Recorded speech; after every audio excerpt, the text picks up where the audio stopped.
luz está boa? Tem que apagar alguma? Não, acho que tá bom. Ao vivo.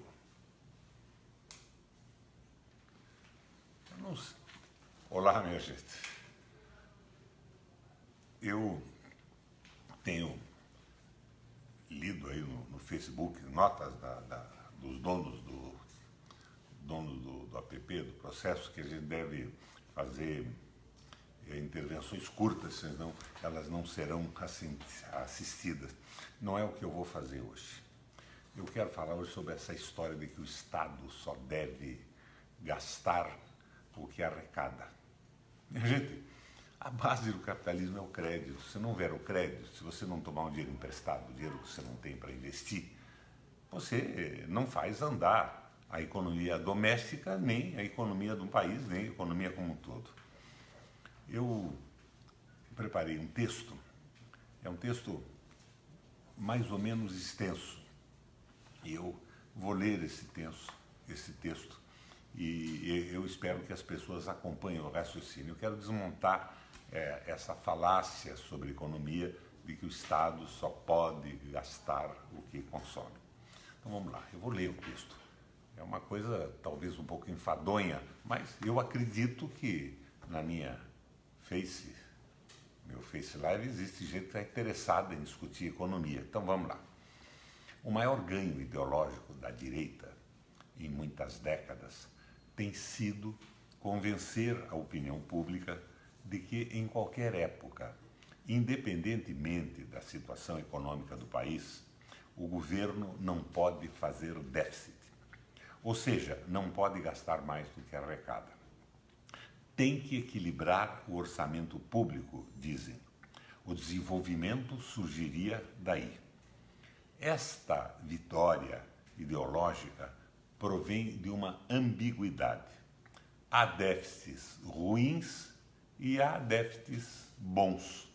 Como distinguir o déficit bom do déficit ruim? Vejam o caso de uma dona de casa. Eles usam sempre o exemplo da dona de casa. Ela não tem nenhuma sobra de dinheiro no orçamento corrente, mas está zerada no SPC, tem crédito. Ela pode usar esse crédito comprando uma geladeira, um forno, ou comprando futilidades, comprando ornamentos, comprando um lustre novo para a sala. Se for uma dona de casa responsável, ela comprará o forno ou a geladeira, pois a geladeira é um bem doméstico indispensável para guardar alimentos e comida. Enfim, economizar nas despesas correntes. A geladeira viabiliza uma economia nos gastos domésticos. E um forno pode servir, inclusive, para fabricar pão que pode ser vendido para os vizinhos, pode ser o começo do negócio, começo de uma renda que vai aumentar a possibilidade de ganho da própria família.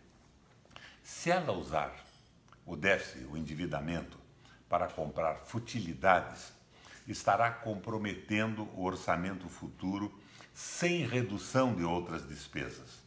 O orçamento, então, ficará desequilibrado. Esse, portanto, é um déficit ruim.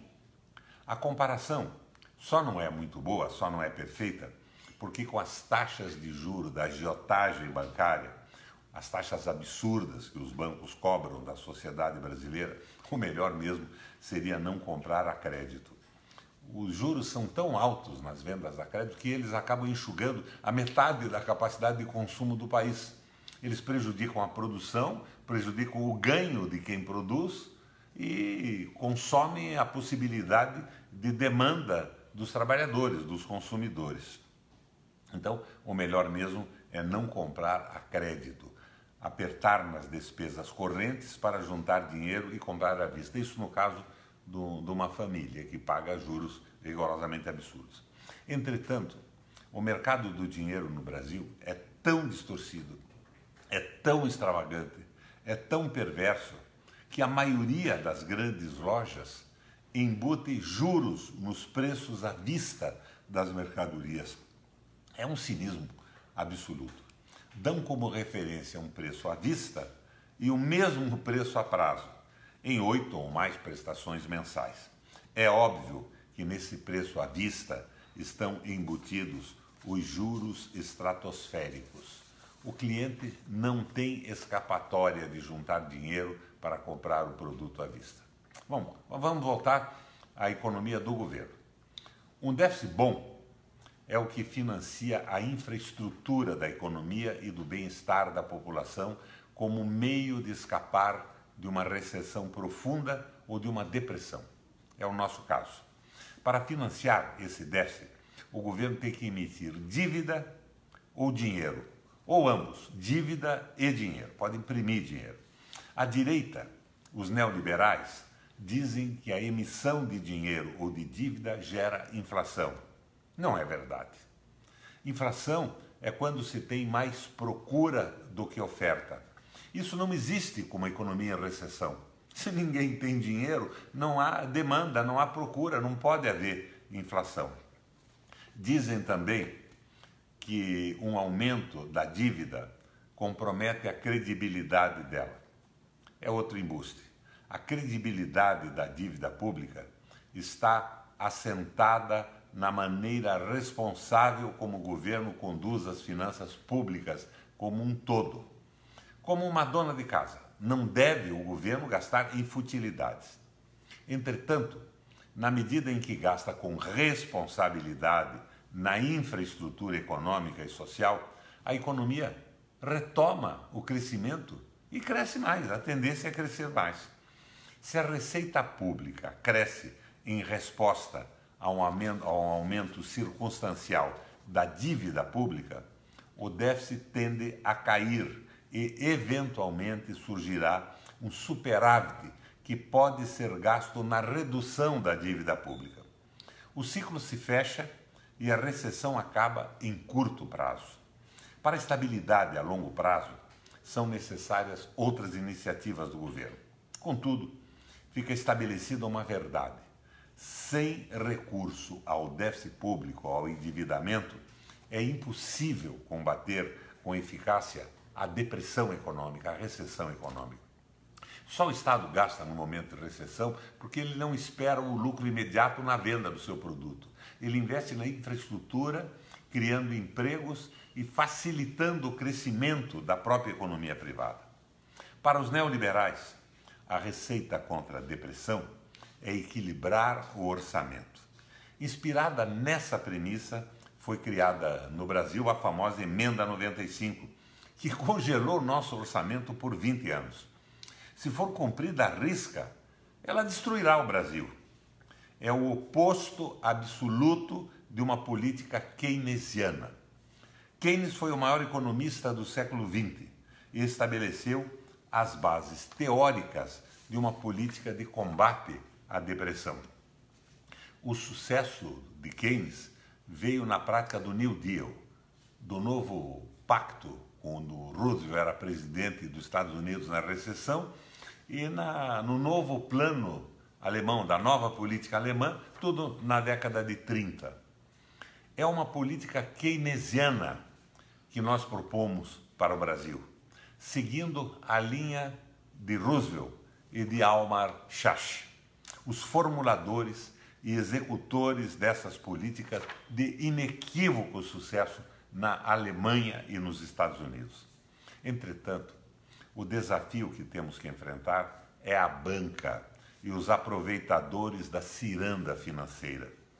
Estamos escravizados pelos rentistas que se apropriam do gigantesco déficit público que temos, se apropriam desse déficit para acumular riqueza, a riqueza deles.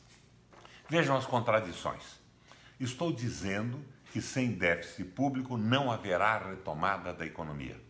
E logo em seguida falo de gigantescos déficits públicos de 450 bilhões esse ano, que nada geram na economia real, e 550 bilhões no ano passado. Nada geram na economia real. Nesses números está o segredo da resistência dos banqueiros e dos financistas a uma política keynesiana. A política keynesiana pressupõe a aplicação dos recursos provenientes do déficit na economia real, movimentando a produção. A política neoliberal simplesmente faz com que esse déficit seja engolido na especulação financeira. 550 bilhões, 450 bilhões vão para a mão dos banqueiros e são aplicados na rolagem da dívida. Não produz um emprego, um botão, não produz a peça de uma máquina. Eles estão enriquecendo e esterilizando o efeito benéfico do dinheiro em circulação. Os mais ricos ficam mais ricos, sem nenhuma sobra para o financiamento da produção e da geração de empregos. Foi uma exposição longa, mais ou menos técnica, por isso que eu a apresentei à base de um texto escrito.